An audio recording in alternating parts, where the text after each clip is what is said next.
நீங்கள் உங்களுடைய பழக்கங்களை எவ்வளவு ஒழுங்காக கடைபிடித்து வந்தாலும் ஏதோ ஒரு கட்டத்தில் வாழ்க்கை அதற்கு ஏதேனும் இடையூறு ஏற்படுத்துவது தவிர்க்க முடியாத ஒன்றாகும். கச்சிதம் சாத்தியமில்லை. திடீரென்று ஏதேனும் இக்கட்டான சூழ்நிலை உருவாகக்கூடும். எடுத்துக்காட்டாக, நீங்கள் நோய்வாய்ப்படக்கூடும், அல்லது உங்கள் வேலை உங்களுடைய நேரத்தை அதிகமாக எடுத்துக்கொள்ளக்கூடும். எனக்கும் இதுபோல் ஏதேனும் நிகழும்போது ஓர் எளிய விதியை எனக்கு நானே நினைவுபடுத்தி கொள்ளுகிறேன்.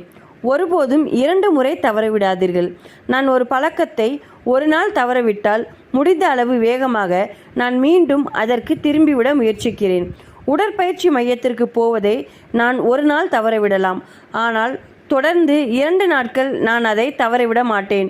நான் ஒரு முழு பீட்சாவையும் சாப்பிடக்கூடும், ஆனால் அதற்கு அடுத்து நான் உண்ணும் உணவு ஆரோக்கிய உணவாக இருக்கும். நான்